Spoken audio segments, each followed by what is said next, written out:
آج حالات یہ ہیں، میں بڑی ذمہ داری کے ساتھ یہ بات کہہ رہا ہوں کہ آج ہمارے کاروباری طبقے میں، ہمارے تجارت کرنے والے طبقے میں کتنے مسلمانوں کی زبان سے میں نے سنا، وہ کہتے ہیں صاحب مسلمان سے کاروبار کرنے میں ڈر لگتا ہے، مسلمان سے کاروبار کرنے میں ڈر لگتا ہے، اس کی داڑھی دیکھ کر، اس کی پیشانی کے سجدے کے نشان دیکھ کر کہ ہم دھوکہ کھا جاتے ہیں، ایسا فراڈ کرتا ہے کہ ہمیں بعد میں پچھتانا پڑتا ہے کہ ہم نے کیوں اس کی بات پہ بھروسہ کیا۔ میرے پیارے ساتھیوں، آپ کا کہ چہرے پر داڑھی اور آپ کے ماتھے پر سجدے کا نشان یہی اسلام کی علامت نہیں ہے، آپ کا لین دین کیسا ہے، آپ کا اخلاق کیسا ہے، یہ بھی آپ کے ایمان کی پہچان ہے۔ اگر داڑھی رکھ کر اور ماتھے پہ سجدے کا نشان سجا کر آپ لوگوں کے ساتھ فراڈ کرتے ہیں، دھوکہ کرتے ہیں، تو معاف کیجئے گا، آپ لوگوں کے ساتھ فراڈ نہیں کرتے، آپ اللہ کے ساتھ، اس کے دین کے ساتھ فراڈ کرتے ہیں۔ میرے پیارے نبی نے فرمایا لیس منا من غشنا فلیس منا، جو دھوکہ دھڑی کرے، جو فراڈ کرے، جو وعدہ خلافی کرے، وہ ہم میں سے نہیں ہے۔ میرے پیارے ساتھی، مسلمان جب دنیا میں کوئی ایسا کام کرتا ہے جو غلط ہوتا ہے تو دنیا صرف اس نوجوان کو برا بھلا نہیں کہتی، دنیا اسلام کو گالی دیتی ہے۔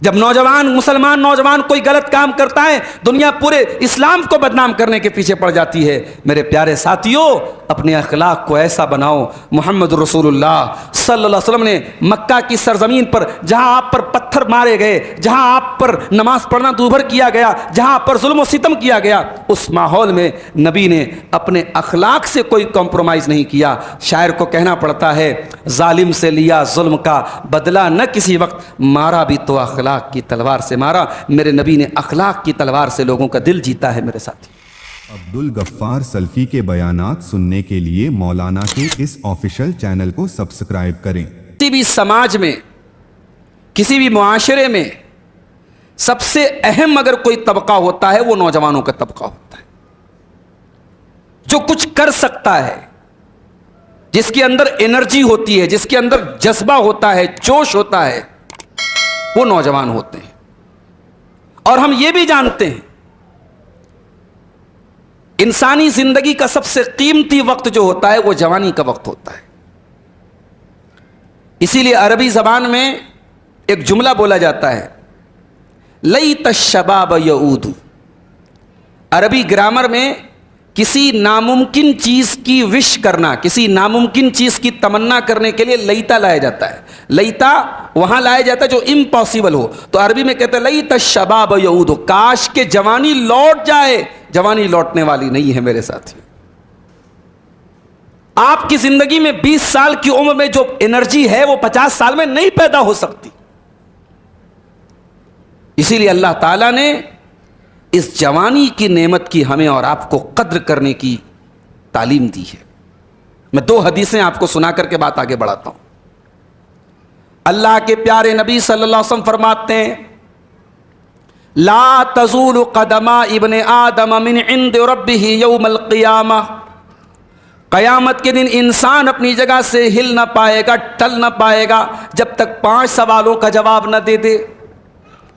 پہلا سوال ان عمرہ فیما افنا، میرے بندے تو نے اپنی عمر کو، اپنی زندگی کو کہاں گزارا؟ 60 سال، 70 سال، 80 سال، جو بھی تجھ کو زندگی ملی تو نے اپنی زندگی کو کہاں گزارا؟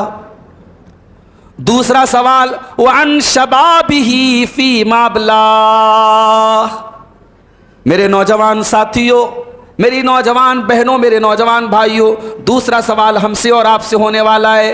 اے میرے بندے، جب تیری زندگی میں جوانی کا دور آیا تھا، جو 20 سال سے لے کر کے 40 سال کا دور آیا تھا، جو تیری زندگی کا سب سے خوبصورت دور تھا، سب سے گولڈن پیریڈ تھا، تو نے اپنی جوانی کو کہاں گزارا؟ غور کیجیے، ساری زندگی کا حساب الگ ہو رہا ہے، جوانی کا الگ ہو رہا ہے۔ یہ ہے جوانی کی اہمیت اللہ کی نظر میں۔ اسی لیے اللہ کے پیارے نبی فرماتے ہیں اغتنم خمسن قبل خمسن، 5 چیزوں کو غنیمت سمجھو، 5 چیزوں کی ویلو کو سمجھو، 5 چیزوں کی اہمیت کو سمجھو، 5 چیزوں کے آنے سے پہلے۔ کون سی 5 چیزیں؟ فرمایا شبابک قبل حرمک، اپنے بڑھاپے کے آنے سے پہلے جوانی کو غنیمت سمجھو، وصحتک قبل سقمک، اپنی بیماری کے آنے کے پہلے تندرستی کو غنیمت سمجھو، وغناک قبل فقرک، اپنی فقیری کے آنے کے پہلے دولت کو غنیمت سمجھو، وفراغک قبل شغلک، اپنے مصروف اور بزی ہونے سے پہلے اپنے ٹائم کی ویلو کو سمجھو، وحیاتک قبل موتک، اور اپنی موت سے پہلے اپنی زندگی کو غنیمت سمجھو۔ نوجوانی کا جو پیریڈ ہے میرے پیارے ساتھیوں، یہ سب سے قیمتی پیریڈ ہے۔ یہی وجہ ہے آج جمعہ کا دن ہے، آپ نے شاید سورہ کہف پڑھی ہوگی، نہیں پڑھتے ہیں تو پڑھنا چاہیے۔ سورہ کہف میں اللہ تعالیٰ نے جو واقعہ بیان کیا ہے اصحاب کہف کا، آپ جانتے ہیں اصحاب کہف کون تھے؟ ان کی ایگزیکٹ گنتی کیا تھی؟ ان کے نام کیا تھے؟ اللہ تعالیٰ نے یہ تمام چیزیں کلیئر نہیں بتائیں، کتنے لوگ تھے، ان کے نام کیا تھے۔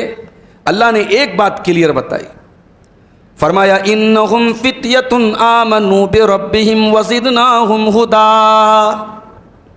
یہ اصحاب کہف چند نوجوان تھے جو اپنے رب کے اوپر ایمان لائے اور ہم نے ان کے ایمان میں اور اضافہ کر دیا۔ وَرَبَطْنَا عَلَىٰ قُلُوبِهِمْ، ہم نے ان کے دل کو مضبوط کر دیا۔ اِذْ قَامُوا، وہ بادشاہ کے سامنے کھڑے ہو گئے، ظالم بادشاہ کے سامنے کھڑے ہو گئے۔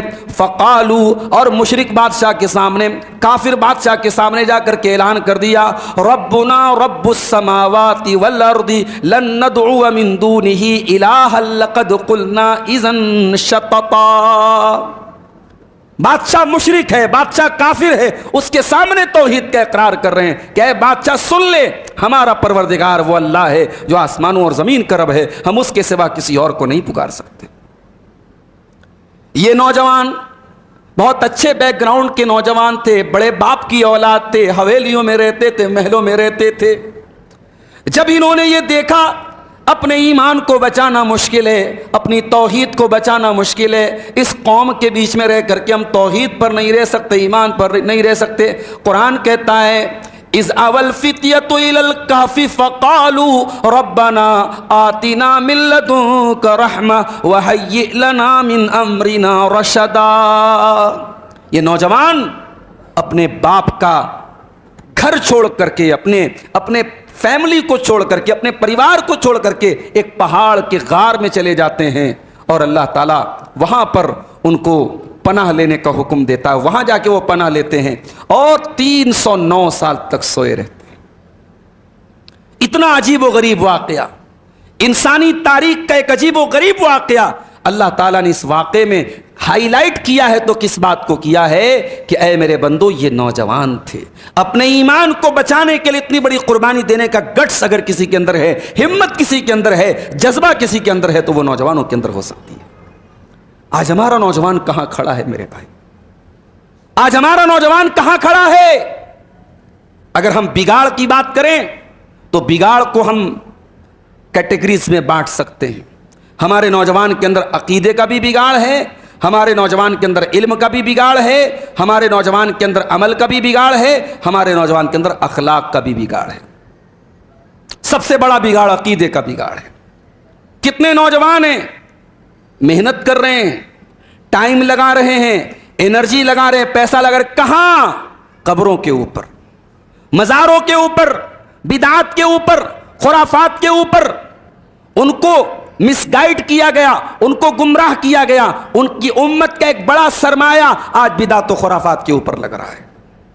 یاد رکھو میرے پیارے ساتھیوں، ایمان سے بڑی کوئی دولت نہیں، عقیدے سے بڑی کوئی دولت نہیں۔ قرآن ہمیں حکم دیتا ہے وَلَا تَمُوتُنَّ إِلَّا وَأَنْتُمْ مُسْلِمُونَ، تمہیں موت نہ آئے مگر ایمان کی حالت میں۔ ہو سکتا ہے دنیا میں اس ایمان کی ویلو ہمیں سمجھ میں نہ آئے۔ قرآن کہتا ہے جب جنتی جنت میں جائیں گے کیا کہیں گے؟ وَقَالُوا الْحَمْدُ لِلَّهِ الَّذِي هَدَانَا لِهَذَا وَمَا كُنَّا لِنَهْتَدِيَ لَوْلَا أَنْ هَدَانَا اللَّهُ۔ ابھی آج کا جمعہ میں نے پٹنہ میں پڑھایا، بہار کی راجدھانی پٹنہ میں پڑھایا۔ جو بھائی مجھے ڈراپ کرنے ایئرپورٹ آئے، راستے میں نے ان سے پوچھا کہ آپ خاندانی اہل حدیث ہیں، آپ نے سلف کا جو یہ مسلک ہے، قرآن و حدیث کی جو یہ دعوت ہے، خاندانی اعتبار سے آپ کو ملی یا آپ نے بعد میں قبول کی؟ انہوں نے کہا کہ شیخ میں بالکل پکا قبر پرست خاندان سے میرا تعلق تھا، میں بالکل اہل حدیثوں کا دشمن تھا، میں قرآن و حدیث کی کوئی بات میرے سامنے کرتا تھا میرا خون کھولنے لگتا تھا۔ کہا کہ ایک دن ایک دوست نے مجھ سے جمعہ کا ٹائم تھا، میرا ہاتھ پکڑا، کہا کہ آؤ آج اس مسجد میں جمعہ چل کے پڑھ دو۔ اور پٹنہ میں ایک مسجد ہے جہاں ہماری جماعت کے ایک بزرگ عالم ہے شیخ خورشید عالم مدنی صاحب، وہ جمعہ پڑھاتے تھے وہاں پہ۔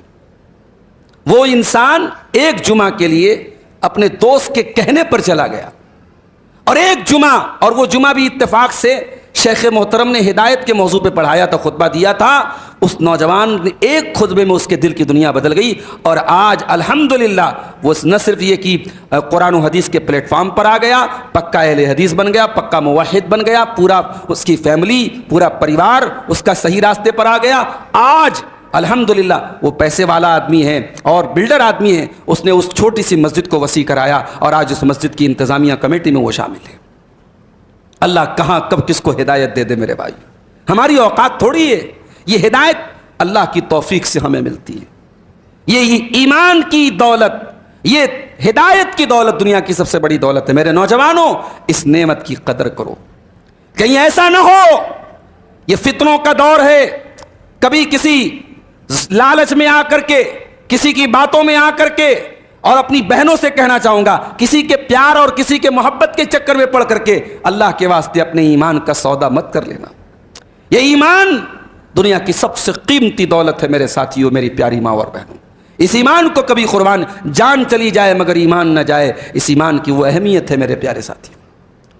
قرآن کہتا ہے ان الذین کفروا وماتوا وهم کفار، جو لوگ کفر کی حالت میں دنیا سے چلے جائیں گے، ایمان کے بغیر دنیا سے چلے جائیں گے، فَلَن يُقْبَلَ مِنْ أَحَدِهِمْ مِلْءُ الْأَرْضِ ذَهَبًا، وہ زمین بھر کے سونا بھی اگر لے کے اللہ کی بارگاہ میں آ جائیں، زمین بھر کے سونا بھی ان کا قبول نہیں کیا جائے گا۔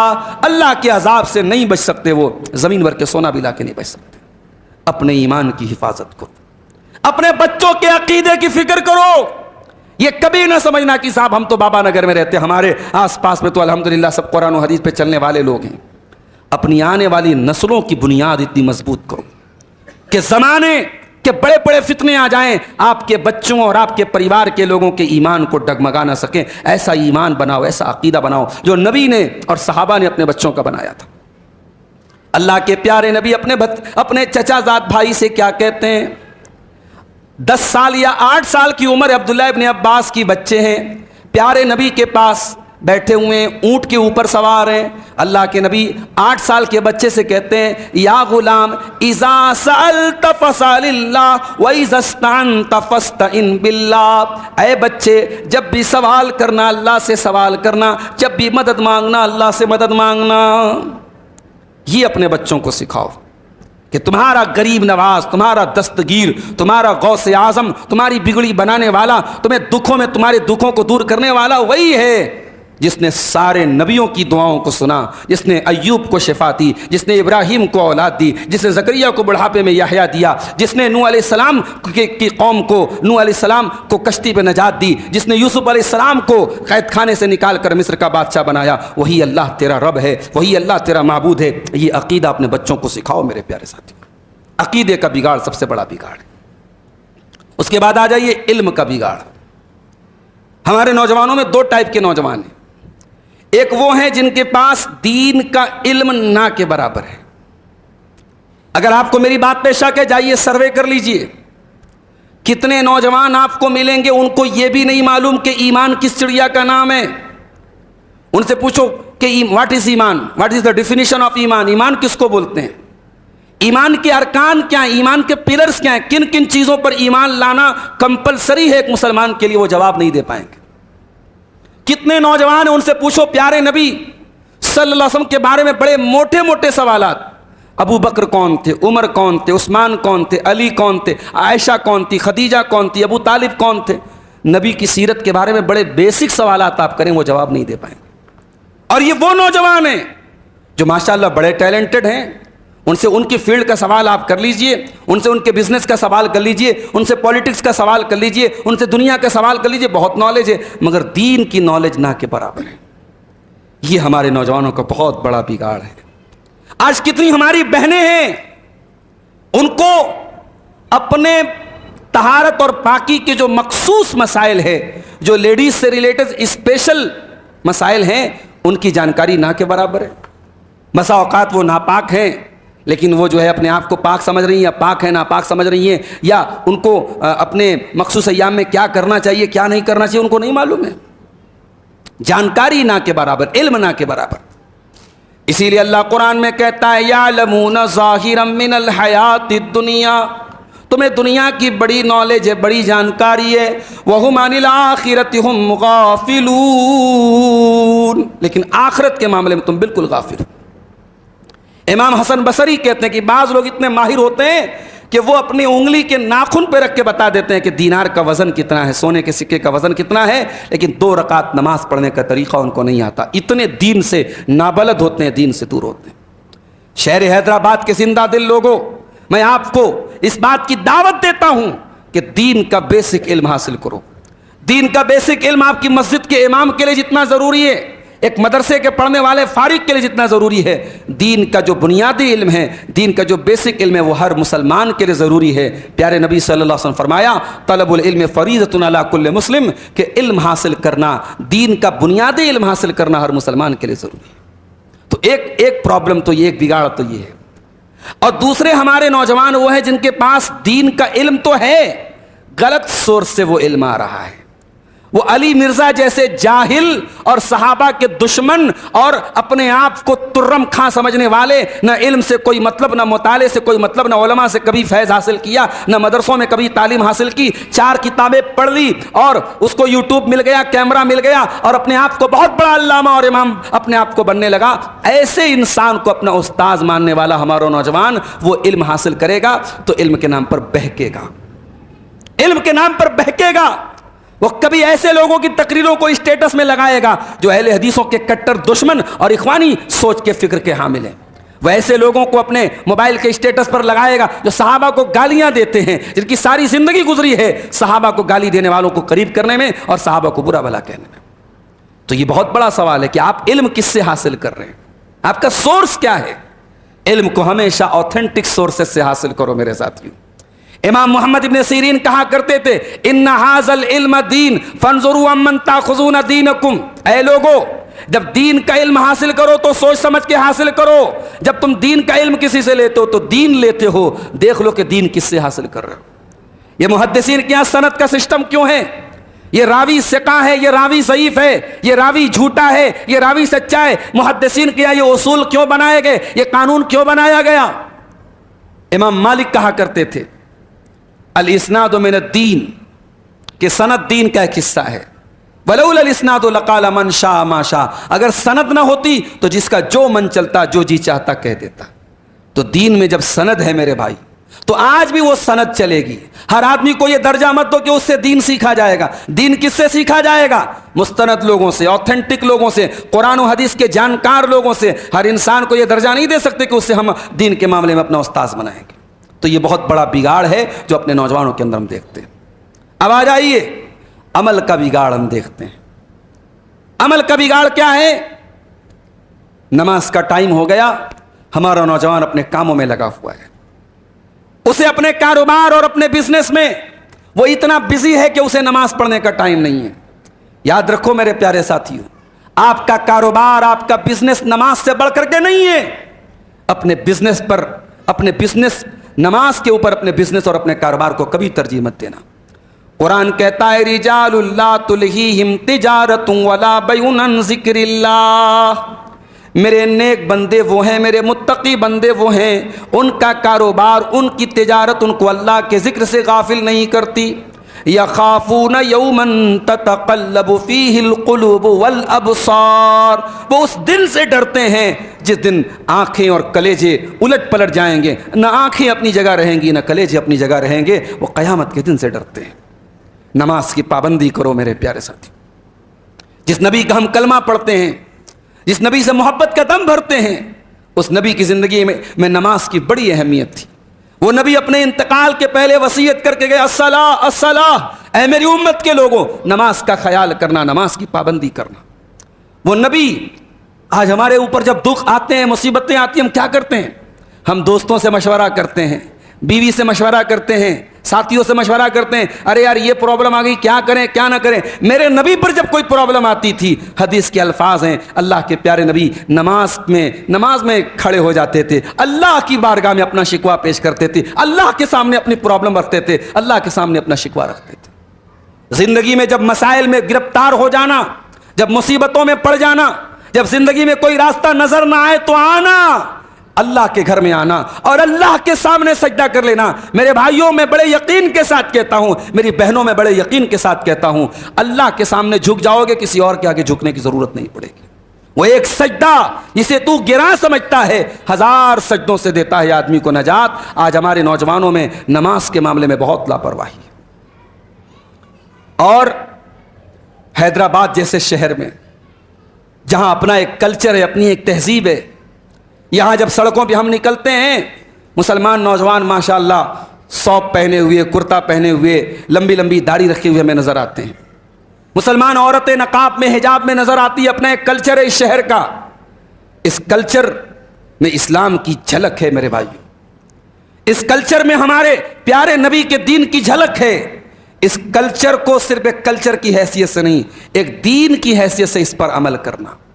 اپنی بہنوں سے کہنا چاہوں گا، جب گھر سے نقاب میں نکلنا تو صرف یہ سوچ کر کے نہ نکلنا کہ یہ نقاب ایک کپڑا ہے، ایک ڈریس ہے، نہیں، یہ نقاب تمہارے دین کی عکاسی کرتا ہے، یہ نقاب تمہارے مذہب کو ریپرزینٹ کرتا ہے۔ جب تم نقاب کے اندر کوئی کام کرتی ہو تو دنیا کہتی ہے مسلمان عورت نے یہ کام کیا۔ اللہ کے واسطے اپنے نقاب کو بے عزت مت ہونے دینا میری بہنوں۔ میرے نوجوانوں سے کہنا چاہتا ہوں، جب تم اپنے چہرے پہ داڑھی رکھتے ہو، دنیا کہتی ہے مسلمان ہے، اس نے داڑھی کو چھوڑا ہوا ہے، یہ محمد رسول اللہ کا ماننے والا ہے۔ داڑھی رکھ کر کے کوئی ایسی حرکت مت کرنا جو تیرے مذہب کے خلاف ہو، جو تیرے دین کے خلاف ہو۔ کبھی داڑھی کو بدنام مت ہونے دینا۔ یہ داڑھی صرف ایک فیشن نہیں ہے، ایک جو ہے ایک جسم کی ایک نمائش نہیں ہے، یہ داڑھی آپ کے دین کا، آپ کے کلچر کا ایک حصہ ہے میرے پیارے ساتھی۔ اپنے نوجوانوں کے اندر بگاڑ ہم اور دیکھتے ہیں، بڑی خوبصورتی سے ہمارے بہت سارے نوجوانوں کو ایسے راستوں پہ لے کے جایا جا رہا ہے جو دین کے خلاف ہے۔ ہمارے کتنے نوجوان نشے کے راستے پہ جا رہے ہیں، اسموکنگ کرنا، ڈرنک کرنا، شراب پینا، نشہ کرنا، ڈرگس لینا، ہمارے بہت سارے نوجوانوں کی زندگی کا ایک حصہ ہے۔ یاد رکھو میرے پیارے ساتھیوں، یہ زندگی اللہ کی امانت ہے، اس زندگی کو برباد کرنے کا ہمیں کوئی حق نہیں ہے۔ وَلَا تُلْقُوا بِأَيْدِيكُمْ إِلَى التَّهْلُكَةِ، خبردار اپنے آپ کو ہلاکت میں نہ ڈالو۔ وَلَا تَقْتُلُوا أَنفُسَكُمْ، اپنے آپ کو قتل نہ کرو۔ إِنَّ اللَّهَ كَانَ بِكُمْ رَحِيمًا، اللہ تم پر بہت مہربان ہے۔ میری پیاری بہنوں، رات کو 1-1 بجے 2-2 بجے اگر ایک مسلمان لڑکی نقاب میں نکلتی ہے اور غیر محرم لڑکوں کے ساتھ اور ناجائز رشتوں کے ساتھ وہ حیدرآباد کی سڑکوں پر اگر گھومتی ہے تو یہ اس نقاب کی توہین ہے، اس کے مذہب کے مقرر کردہ اس لباس اور اس نقاب کی توہین ہے۔ میری پیاری ماں اور بہنوں، اپنے اس نقاب کی لاج رکھنا، حرام رشتوں سے ہمیشہ اپنے آپ کو بچانا۔ یاد رکھو، اللہ کے پیارے نبی نے عورت کے متعلق صرف 4 کام بتائے ہیں۔ عورت صرف 4 کام کر لے، پابندی سے 4 کاموں پہ ڈٹ جائے، انشاءاللہ وہ عورت جنت میں جائے گی۔ آپ نے فرمایا اذا صلت المرأة خمسها، جب عورت 5 ٹائم کی نمازی بن جائے، وہ صامت شہرا، رمضان کے روزے رکھے، وہ اطاعت زوجہا، اور شادی کے بعد اپنے شوہر کی خدمت اور اطاعت کرے، وہ احسنت فرجہا، اور اپنی شرمگاہ کی حفاظت کرے، اپنی آبرو کی حفاظت کرے، دخلت من ای ابواب الجنت شاءت، تو ایسی عورت جنت کے جس دروازے سے چاہے وہ جنت میں جا سکتی۔ ہمارے نوجوانوں میں ایک اور بگاڑ ہم دیکھ رہے ہیں، اخلاق کا بگاڑ، بات کرنے کا سلیقہ نہیں، بزرگوں سے کیسے بات کی جاتی ہے، بڑوں سے کیسے بات کی جاتی ہے، بدتمیزی کرنا۔ وہ کسی شاعر نے کہا سنبھل کر گفتگو کرنا بزرگوں، کہ اب بچے پلٹ کر بولتے ہیں۔ آج کی نوجوان نسل اپنے مینرز بھول گئی، اپنے طور طریقے بھول گئی۔ یاد رکھو میرے پیارے ساتھیوں، ہمارا اسلام ہمیں اخلاق بھی سکھاتا ہے، اور قیامت کے دن ہمارے نامہ اعمال میں جیسے نماز کی بڑی اہمیت ہوگی، روزے کی بڑی اہمیت ہوگی، اللہ کے پیارے نبی فرماتے ہیں ہمارے میزان عمل پہ اخلاق کی بڑی اہمیت ہوگی۔ ما من یوزو فی المیزان احسن من حسن الخلق، اللہ کے نبی نے فرمایا کہ بہترین اخلاق سے زیادہ وزندار کوئی چیز قیامت کے دن ہمارے نام اعمال میں نہیں ہوگی۔ اپنے اخلاق کو سدھارو میرے ساتھیوں۔ آج مسلمان جب دنیا میں کوئی ایسا کام کرتا ہے جو غلط ہوتا ہے تو دنیا صرف اس نوجوان کو برا بھلا نہیں کہتی، دنیا اسلام کو گالی دیتی ہے۔